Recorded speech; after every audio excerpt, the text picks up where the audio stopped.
a las transparencias para seguir viendo un poco sobre CSS, ahora que hemos visto ya cómo usarlo dentro de las herramientas de desarrollador del navegador.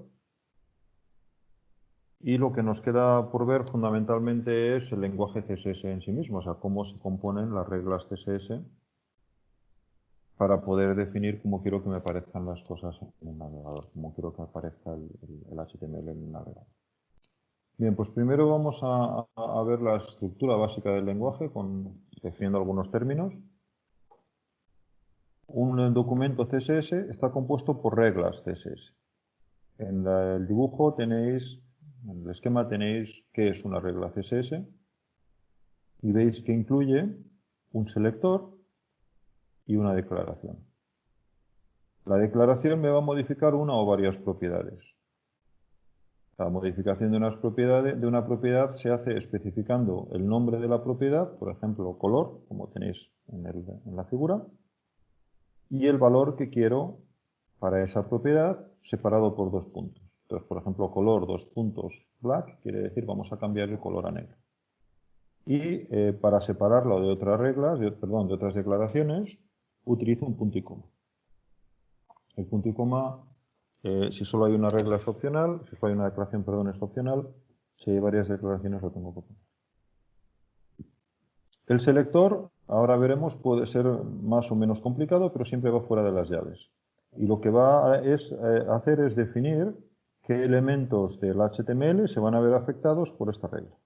Por lo tanto, la regla es, por un lado, una especificación de qué elementos son afectados y por otro lado, dentro de las llaves, una lista de propiedades que indica cómo son afectados esos elementos que he seleccionado. Lo repito una vez más, fuera de las llaves tengo la selección, la indicación de qué elementos son seleccionados, y dentro de las llaves tengo la indicación de cómo quedan afectados esos elementos. Así pues, desde el punto de vista sintáctico, una regla comienza por una cadena que me especifica la selección, una llave, la lista de declaraciones y un cierre de llave. A continuación puede venir otra regla que tendrá la misma estructura. Los espacios en blanco y los fines de línea no son significativos. Entonces los puedo tener o no tener y los suelo incluir por legibilidad, para leer mejor y para leer más fácil el documento. Bien, continuando un poco, ya hemos visto que una declaración me va a especificar qué propiedades están cambiando y lo haré por el formato este que he dicho de propiedad, dos puntos, valor de propiedad, o más bien nombre de propiedad, dos puntos, valor de la propiedad, punto y coma. Y quiere decir, esta propiedad queda cambiada a este valor, valiera lo que valiera antes. Tanto para las propiedades como para los valores, os podéis imaginar que tengo listas de palabras clave que puedo utilizar, o en el caso de los valores, pues también en muchos casos números, y cada número pues podrá tener sus unidades, lo veremos dentro de un poco. Las propiedades que puedo cambiar en CSS son muchas. En CSS 2.1 podía cambiar 115 propiedades y en CSS 3, que es la versión actual del estándar, tengo 239 propiedades. Entonces os podéis imaginar que conocerlas todas pues es bastante complicado. Lo normal es que tú tengas una idea de cómo funcionan las propiedades y luego busques la propiedad concreta que te hace falta buscando en los listados de propiedades. En la asignatura no es objetivo que conozcáis ni mucho menos todas las propiedades, simplemente que os suenen algunas y que seáis capaces de buscar las que os hagan falta si queréis modificar alguna. Pero vamos a trabajar dentro de los ejercicios que vamos a hacer en clase solamente con propiedades muy básicas como por ejemplo el color o el color de fondo o el tamaño del tipo de letra o el tipo de letra. Vamos a empezar hablando un poco de los selectores. Recordad que los selectores eran esto que teníamos delante de las llaves y que nos va a permitir definir qué elementos del HTML se ven afectados. Lo primero que tenemos que ser conscientes es que a un elemento cualquiera de HTML se le pueden aplicar varias reglas. Basta con que haya varios selectores que seleccionen ese elemento. Y además, cada regla puede ser aplicada a un número, en principio, ilimitado de elementos. Depende de lo que diga su selector. Si su selector acaba seleccionando 215 elementos, pues aplicará a los 215. Si solamente selecciona uno o ninguno, pues aplicará a uno o a ninguno de los elementos que hay en el HTML. Cuando el selector de dos reglas es exactamente el mismo, podemos agrupar las declaraciones, como hemos visto, poniendo varias de ellas separadas por punto y coma. Simplemente metemos dentro de las llaves no una propiedad, sino varias propiedades. Y eso ayuda a que sea más legible el documento. Y no olvidéis la regla que hemos comentado ya, de que si un elemento se ve afectado por un cambio de propiedad, todos los elementos que haya dentro de él, en el árbol DOM, quedan también afectados por la misma propiedad. Por lo tanto, en realidad, lo que estoy haciendo es aplicando reglas a los elementos que he seleccionado y a todos sus descendientes. Entonces, el selector me elige uno o varios elementos y la regla se aplica a ese elemento o varios elementos que he seleccionado y a todos sus descendientes. En CSS 2.1 hay 12 tipos diferentes de selectores, que son los que vamos a ver, no vamos a ver de hecho todos, solamente una parte de ellos, en las siguientes transparencias. Nos vamos a centrar en estos que veis aquí. Son los selectores más simples. El selector universal, el selector de etiqueta o de tipo de etiqueta, el selector descendente, el de clase y el de identidad. Primero el selector universal. Es conveniente conocerlo, pero hay que tener en cuenta que se usa relativamente poco, porque equivale prácticamente, no exactamente, pero prácticamente, a elegir todos los elementos y por lo tanto a ponerlo el selector a body. Que querría decir, coge el elemento body y todos los elementos que haya dentro de él, o sea, todo el contenido de la página. En cualquier caso, el selector universal es el asterisco, y cuando lo pongo, pues ya repito, me elige todos los elementos de la página, digamos que de forma individual, uno por uno. Pero en el fondo es igual que si lo hubiera puesto a body, lo cual quiere decir aplicárselo a body todos sus descendientes. Bueno, y aquí tenemos un ejemplo donde le aplicaría el selector universal y para todos, por lo tanto, pondría un margen de 0 y un padding de 0 para todos los elementos de mi documento HTML. Bien, un documento ya un poquito más interesante es el de tipo etiqueta. Selecciona los elementos de la página cuya etiqueta HTML pues sea la que estoy indicando, por ejemplo H1, y puedo poner varias y en ese caso las separo por comas. Y eso quiere decir, pues esto va a seleccionar todos los H1, todos los H2 y todos los H3. Por lo tanto, un elemento se va a ver afectado si es un H1, un H2 o un H3, o, recordad siempre, está dentro de, a cualquier nivel, dentro de un H1, dentro de un H2 o dentro de un H3. Aquí en este caso pues estaríamos cambiando las propiedades color, peso del tipo de letra y familia del tipo de letra. Y recordar el punto y coma que me permite decir, bueno, pues aquí termina la regla que estoy cambiando. Aquí tenemos una forma de decir, como he dicho, estas tres propiedades las quiero cambiar para todos los elementos H1, H2 o H3 y aquí abajo tengo, pues para los elementos H1 y solo los H1, cámbiame el tamaño del tipo de letra, los elementos H2 cámbiame el tamaño del tipo de letra de otra manera y lo mismo para los elementos H3. Selectores descendentes. En este caso lo que voy a tener es un espacio entre los selectores. Daos cuenta que los selectores descendentes son agrupaciones ya de selectores. Entonces, en este caso, cuando tengo un espacio entre dos selectores, lo que quiero decir es seleccióname los span que están dentro de un P. Es más cómodo si lo empiezo a leer por la derecha. Y eso querría decir, repito, seleccióname los elementos span que estén dentro de un elemento P. En este caso, esto me seleccionaría, por ejemplo, este elemento, porque es un elemento span que está dentro de un elemento P. Pero también me seleccionaría este, porque este también es un span que está dentro del elemento P, aunque no esté directamente dentro del elemento P. Si hubiera otros elementos span que estuvieran fuera del P, esos no quedarían seleccionados. Vamos a hacer un pequeño ejercicio para ver si esto lo habéis entendido. Pensadlo vosotros, lo voy resolviendo yo sobre la marcha, pero pensadlo vosotros a ver si la solución que encontráis es la misma que la que os digo yo, y si hay cualquier discrepancia o no lo entendéis, pues me preguntáis, por favor. Entonces decía, primero, ¿qué elementos vamos a seleccionar con un P, A, spam, em, separados por espacios.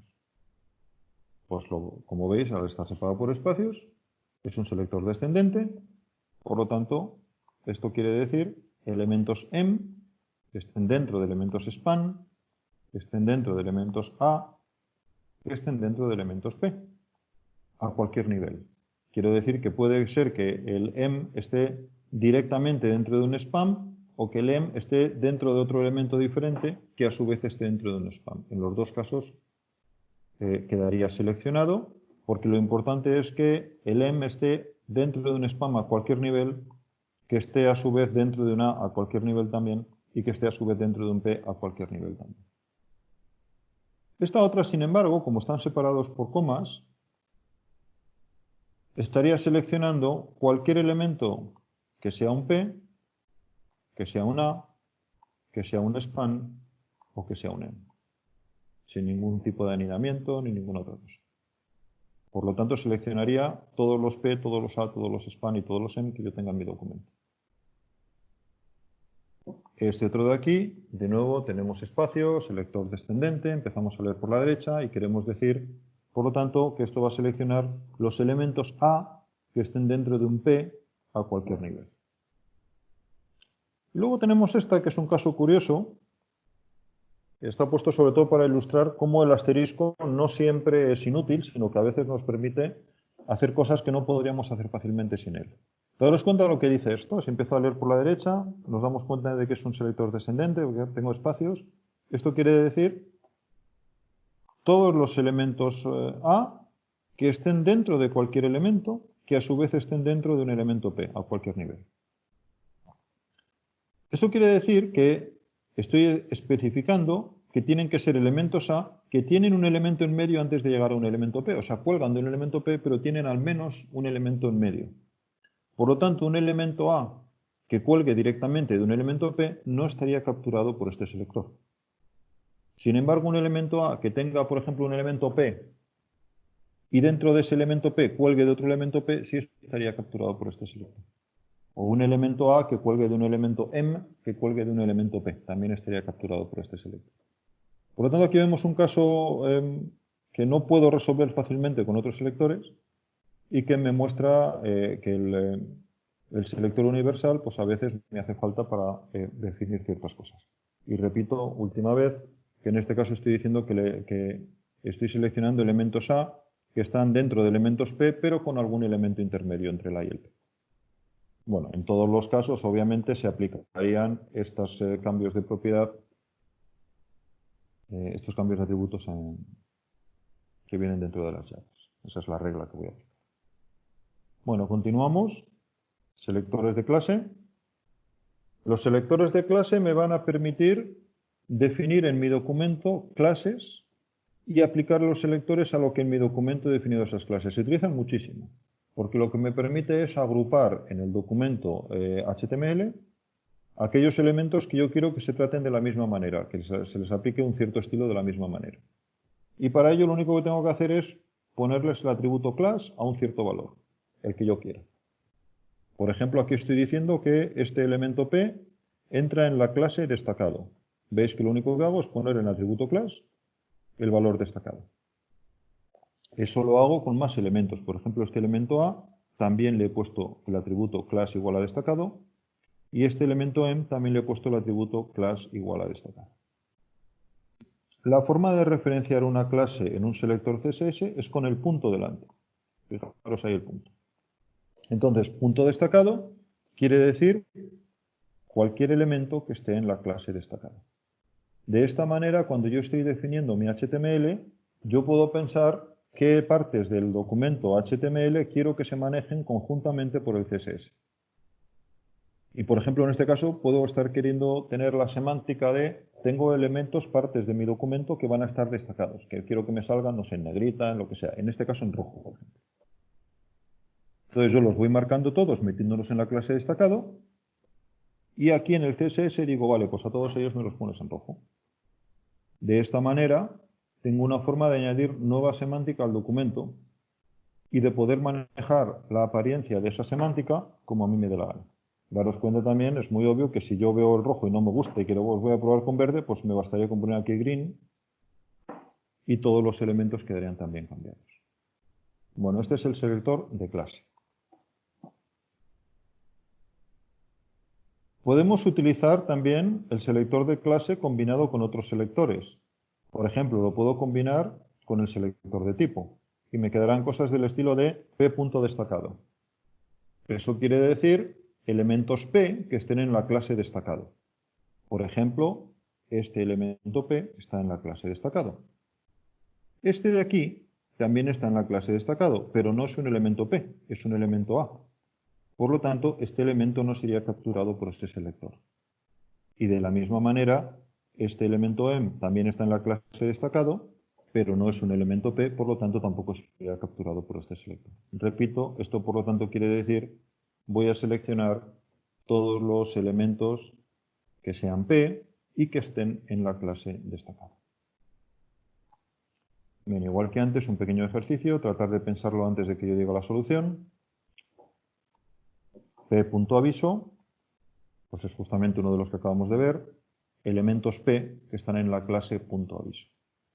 El siguiente es muy parecido, pero tiene un espacio en medio, P espacio .aviso. Eso quiere decir que es un selector descendente porque tengo el espacio y van a ser, por lo tanto, elementos que estén en la clase aviso y que estén dentro de un P, a cualquier nivel. Por lo tanto, si tengo un elemento P y debajo tengo un elemento de cualquier tipo que lo haya metido en la clase aviso poniendo el atributo class igual a aviso, pues ese elemento quedará capturado. Otro caso, muy parecido, pero ahora con una coma. Bueno, pues si tengo una coma, recordar que era o esto, por lo tanto esto va a capturar, va a seleccionar todos los elementos de tipo P, si son de tipo P o si son de tipo .aviso, o sea, si son de la clase aviso. Por lo tanto, van a quedar seleccionados todos los elementos P y todos los elementos de la clase aviso que haya en mi documento estén anidados como estén anidados. Y por último, asterisco.aviso. Recordad que asterisco era el selector universal, por lo tanto son todos los elementos, cualquiera de ellos, que esté en la clase aviso.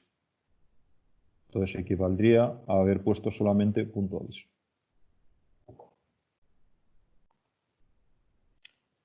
Y vemos el último tipo de selector ya que vamos a ver ahora, que es el selector de identificador. Es muy parecido al de clase, pero en este caso identifica a un único elemento del documento. Y en lugar de utilizar el atributo class, utilizo el atributo ID.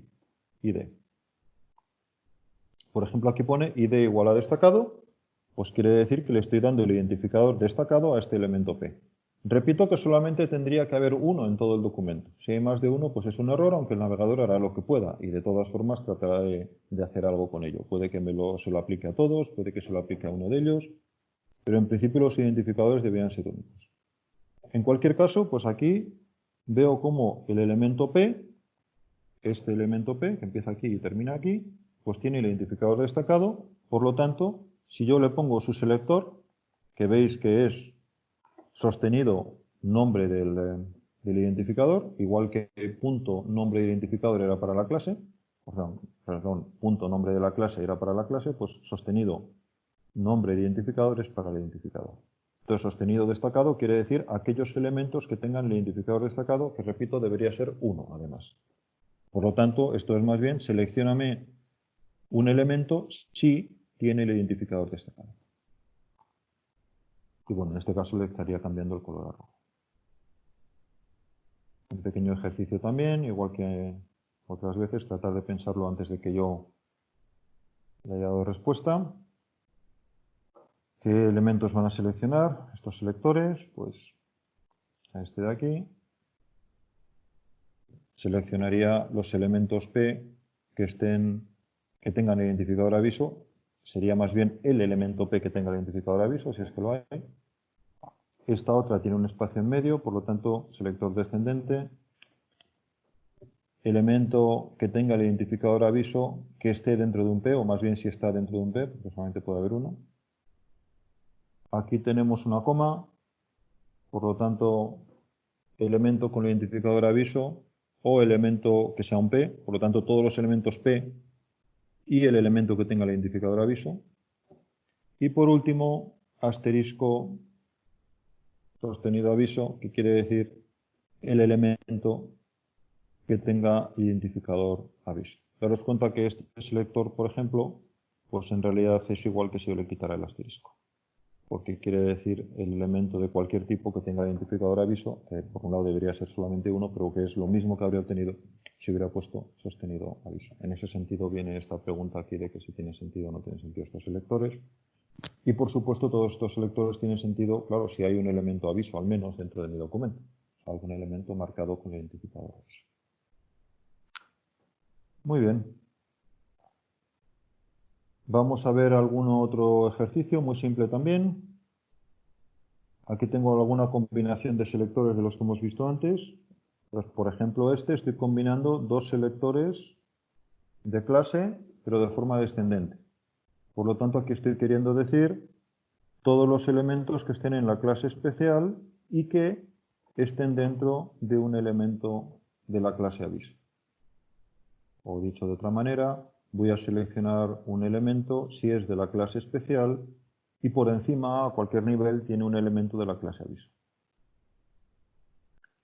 Aquí tengo otro elemento descendente también, perdón, otra combinación descendente.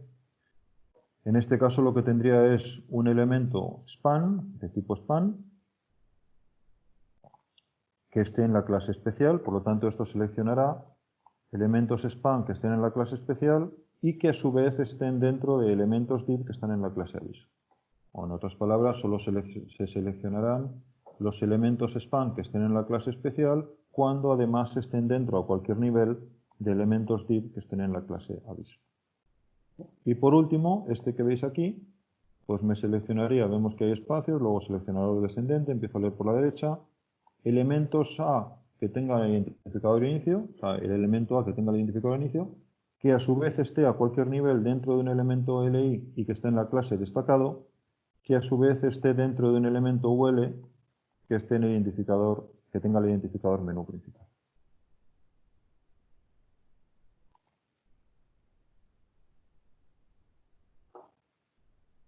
Y por último, dentro de esta parte de los selectores, ya hemos mencionado la regla de colisión. Con todo lo que hemos visto, podemos enseguida darnos cuenta de que un selector, de que un elemento puede ser seleccionado por varios selectores y por lo tanto se le aplicarían varias reglas. Si esas reglas son contradictorias, por ejemplo, hay dos reglas de esas que las dos le cambian el color, pero una se lo cambia a rojo y otra se lo cambia a negro, ¿cuál de ellas aplica? Eso es lo que se llama resolución de colisión de estilos. Bueno, pues siempre voy a aplicar la última y la más específica. Y de hecho en este orden. Primero la más específica. ¿Qué quiere decir la más específica? Pues si un selector me afecta y afecta a otros muchos elementos y otro selector me afecta y me afecta solo a mí, cojo el segundo porque es más específico. O sea, es más específico cuantos menos elementos está seleccionando. Entonces, dentro de eso, si tengo varios selectores que me afectan, y en principio todos están iguales, pero unos son más específicos que otros, pues cuanto más específico sea el selector, más importancia tiene su regla. Y segundo, si son igual de específicos, cogeré la última de las reglas que tenga el selector. La última de las reglas, perdón, tal como aparezcan en el documento de estilo. Eso lo hemos visto ya antes también cuando lo mirábamos un poco cómo funcionaba dentro de las herramientas de desarrollador del navegador. Y la idea es pues, que si voy leyendo un documento CSS y me aparece una regla y luego me aparece otra regla que tiene la misma especificidad, la segunda sobrescribe la primera, o sea, vale más la segunda que la primera. Y lo mismo se aplica si voy leyendo varios documentos uno detrás de otro, porque puedo tener en el fichero, en el documento HTML, puedo tener varios elementos link que me indiquen hay varios documentos CSS que hay que aplicar. En ese caso se hace igual, es como si se pusieran todos uno detrás de otro y entonces empiezan a leer primero las reglas del primer documento, después las reglas del segundo documento, después las reglas del tercer documento y cada una de las nuevas reglas que vaya apareciendo, si tiene la misma especificidad, sobrescribe a las reglas anteriores, o sea, es preferida a las reglas anteriores. De hecho, el nombre de CSS, que significa hojas de estilo en cascada, Cascading Style Sheets, tiene que ver con esto, porque lo que quiere decir es que funciona un poco como una cascada donde cada vez que van apareciendo nuevos documentos, nuevas reglas, van poniéndose sobre las anteriores, por decirlo de alguna manera, y van sobrescribiendo a las anteriores.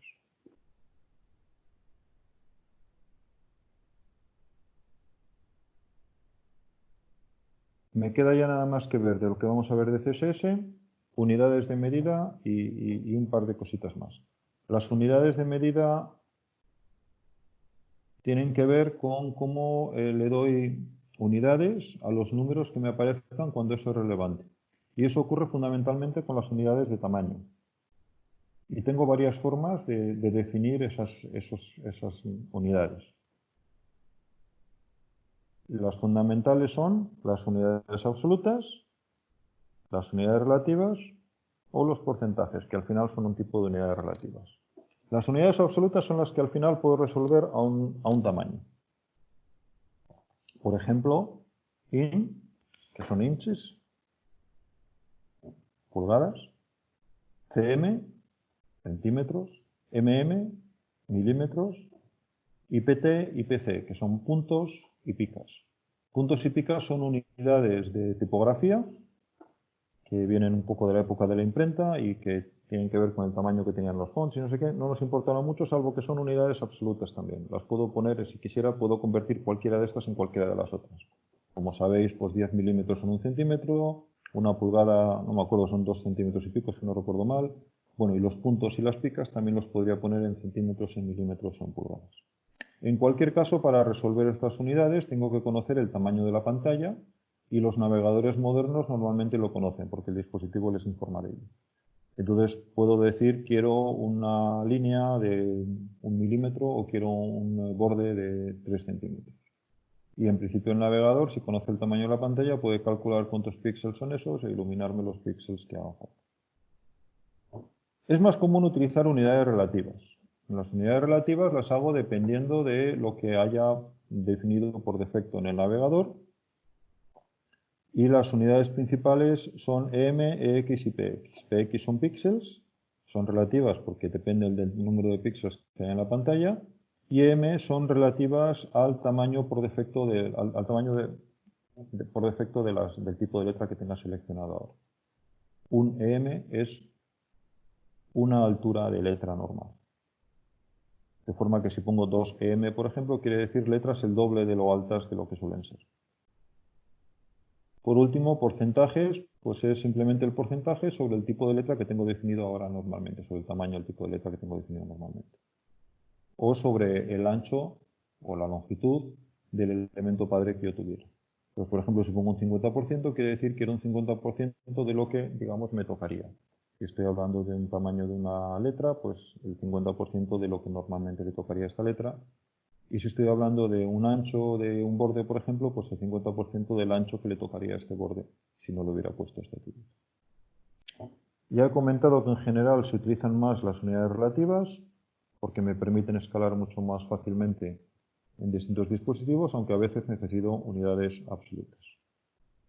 Lo más normal es que píxeles y porcentajes se utilicen para definir la maquetación, o sea, el layout del documento, anchura de columnas, elementos de las páginas, etc. Y EM, que recordar era el tamaño de la altura de un tipo de letra, o porcentajes para el tamaño de letra en los textos. Y en otro caso donde necesito conocer los distintos valores que puedo poner es en el caso de los colores. Hay varias propiedades que corresponden con colores y los puedo definir de distintas maneras. Primero puedo utilizar unos cuantos nombres en inglés, por ejemplo green, blue, black, aqua, fucsia. Son nombres que puedo utilizar para definir colores. No puedo poner cualquier nombre que me dé la gana, solamente los que están reconocidos por CSS. Y luego puedo especificar el color también con números. Cuando lo hago en números, lo hago especificando el valor para los 3 canales del color, rojo, verde y azul. Y lo puedo especificar en decimal, en porcentajes del total o en hexadecimal. De cualquiera de esas maneras puedo definir el color y puedo encontrar en Internet muchas tablas y muchas aplicaciones, de hecho, que me permiten definir o encontrar la forma de especificar cualquier color que yo quiera. Y con esto ya voy a terminar la parte de CSS. Para poder entender la maquetación, hay un concepto que conviene que entienda y el resto ya es mirar cómo funciona la maquetación. Esa segunda parte no la vamos a ver, pero sí lo primero para que al menos tengáis la oportunidad de entenderlo. Y es que en HTML los elementos los tengo clasificados en dos grupos, los que se llaman elementos en línea y los que se llaman elementos de bloque. Los elementos en línea son elementos que no necesariamente empiezan en una nueva línea y solo ocupan el espacio necesario dentro de la línea para mostrar sus contenidos. Son los que podríamos llamar también elementos que normalmente funcionan dentro del texto. Por ejemplo, aquí en este caso tenéis el enlace A. Dentro de un párrafo yo puedo tener un enlace. Y si yo quiero tener un enlace, a veces lo quiero poner como veis aquí. Por ejemplo, algunas palabras en esta transparencia, algunas palabras podría ser un enlace. O en este caso strong, que es otro elemento en línea también. En texto, perdón.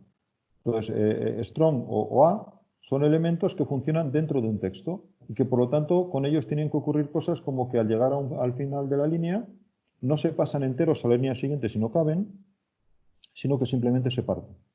Y pueden continuar con varias líneas y demás. Digamos, son elementos que se comportan como el texto. Esos son los elementos que llamo elementos en línea, en inglés inline elements. Y luego tengo los elementos de bloque, que son todos los demás. Y son los que normalmente utilizaré para maquetación. Los elementos de bloque empiezan siempre en una línea nueva y van a ocupar en esa línea todo el espacio que haya disponible hasta el final de la línea. Por ejemplo, un párrafo es un ejemplo de elemento de bloque. Si el párrafo es corto y no me ocupa toda la línea, pero pongo otro párrafo a continuación, el segundo párrafo no se pone a su derecha, sino que se pone debajo. Porque un párrafo es un elemento de bloque y siempre empieza al comienzo de una línea. Un párrafo puede tener dentro elementos en línea, como sería en este caso el enlace en el tercero de los párrafos que tenéis ahí en la pantalla, donde pone dentro de un párrafo los enlaces y un elemento, siguen siendo un elemento en línea. Veis entonces que los enlaces no se comporta como un elemento de bloque, no pasa a línea nueva, no me ocupa todo el ancho que tenga disponible la línea, sino que pues, ocupa lo que necesita y no me abre una línea nueva. A continuación, como ya os decía, podemos ver también cómo serían las cajas para los elementos de bloque y para los elementos de línea. Los elementos de bloque siempre ocupan un espacio rectangular único. Son los elementos de maquetación que ya hemos visto en el depurador del navegador, en las herramientas de desarrollador del navegador, donde veíamos cómo cualquier elemento de la pantalla pues, está rodeado por un rectángulo. Los elementos de línea están siempre dentro de un rectángulo, que es el elemento de bloque en el que están, pero dentro de ese elemento ocupan un trozo que pueden ser, que puede estar repartido en varios rectángulos en varias líneas contiguas. Por ejemplo, en este caso veis que algunas palabras en realidad son dos rectángulos de maquetación. Algunas es un rectángulo y palabras es otro. Eso no lo puedo hacer con un elemento de bloque. Un elemento de bloque siempre va a ser un solo rectángulo. Pero un elemento en línea sí lo puede ser. Simplemente se comporta, como decía antes, como el texto, llega hasta el final de la línea y como ya no cabe, pero tiene que continuar, pues simplemente pasa a la siguiente línea, se crea un nuevo rectángulo para él y continúa hasta que termine. Si ocupara varias líneas, tendría varios rectángulos dentro de ese rectángulo de bloque. Bien, no están las transparencias, pero es importante que lo conozcáis. Hay dos elementos que se utilizan fundamentalmente para dar atributos de estilo a los elementos y que uno es de bloque y otro es de línea, en línea, y que en realidad no tienen ninguna semántica salvo esa, el poder dar atributos de maquetación o atributos de estilo a los elementos que tengan dentro. Y son div y span. Span acabado en n y div acabado en v. div, span. Div es un elemento de bloque que se utiliza muchísimo para maquetación. Normalmente cada elemento de maquetación lo meto dentro de un div. Y después en el CSS le voy a dar propiedades a ese div que va a hacer que se comporte y haga que la caja tenga unos tamaños o tenga otros y se coloque de unas maneras o de otras en pantalla.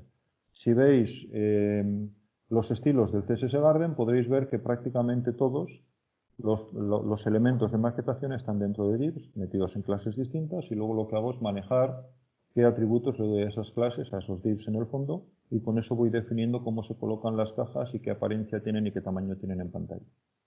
Y el equivalente para los elementos en línea es span. Span de nuevo no significa nada, solamente que quiero darle propiedades de estilo a esta parte de un texto. y como es un elemento en línea, puedo utilizarlo para dar elementos de estilo a cualquier parte de un texto sin que eso influya en la maquetación del texto. El elemento P, por ejemplo, que es un elemento que tiene el texto, pues va a seguir estando dentro de su caja, de su bloque de maquetación, pero dentro voy a poder decir, por ejemplo, que una parte del texto que lo quiero que vaya en otro color. Para eso simplemente me definiré un span que cubra el trozo de texto que quiero poner en otro color y le daré el atributo color igual a lo que sea a ese elemento span. Y esto es todo lo que os quería contar ya sobre CSS. Si veis, las transparencias siguen bastante, explicando ya otras cosas y otros elementos, podéis echarles un vistazo. No entra en la asignatura en el sentido de que nos vamos a preguntar explícitamente por ello. Si queréis trabajar con eso en la práctica final, mejorando el estilo o añadiendo cosas o lo que queráis, pues por supuesto, hacedlo por favor.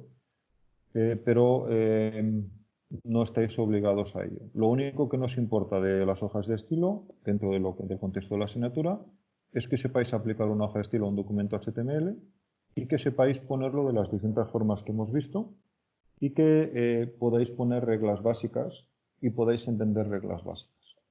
A partir de ahí, pues podéis trabajar ya de muchas maneras. Y por último, también deciros que como especialmente la maquetación con CSS no es simple, es relativamente complicada, en muchos casos se utilizan módulos que me ayudan con la maquetación, módulos JavaScript normalmente, o combinaciones de JavaScript y CSS. El más habitual hoy día yo diría que es Bootstrap. Bootstrap me permite definir luego dentro de mi documento clases para poner o para conseguir distintos tipos de maquetación dentro de mi documento. Por ejemplo, conseguir columnas o conseguir distintos, digamos, elementos de maquetación de forma relativamente simple. Os aconsejamos que lo utilicéis para prácticas y podéis encontrar varias guías sobre Bootstrap en la red. Pero podéis ver también un ejemplo muy simple de uso de Bootstrap, que es la propia página de la asignatura de cursos web. Si miráis en cursos web, miráis el código fuente de la página, veréis que está hecho con Bootstrap y veréis que es bastante fácil entender cómo están definidas, pues, por ejemplo, en este caso, columnas y elementos de maquetación, sobre todo si os ayudáis de algún tutorial de Bootstrap. Algunas de las prácticas que os está proponiendo Gregorio también están incluyendo Bootstrap, con lo cual podéis ver también un poquito ahí